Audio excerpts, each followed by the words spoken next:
Емпиризмот во барање на одредени знаења се насочува кон факти и непосредни извори на сознанието.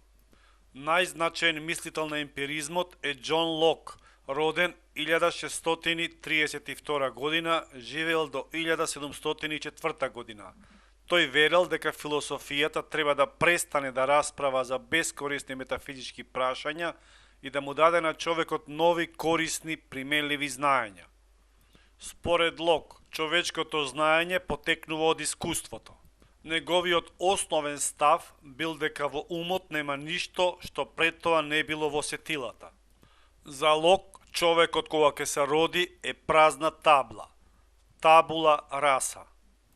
Џорџ Беркли во своето субјективно идеалистичко учење вели дека не постои ништо за што нема трага во нашето искуство.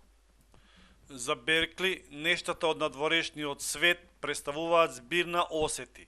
Предметите и целиот надворешен свет постојат само ако имаме осети за нив. Солипсизмот, во кој завршил Беркли, тврди дека всушност постојам само јас, како субјект на мислење, и идеите кои субјектот, јас, ги мисли. Толкувањето на Дејвид Хјум за сознанието е следното. Умот ги следи законите на асоцирањето, психолошки принцип на сознанието.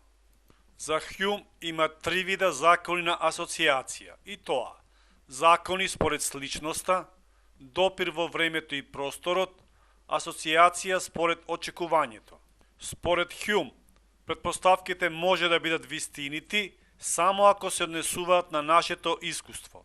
Сознанието не може да биде априорно, пред искуството. Скептицизмот на Дејвид Хјум го критикува човечкото сознание кое предлага нешто за што не знае дали ќе се случи.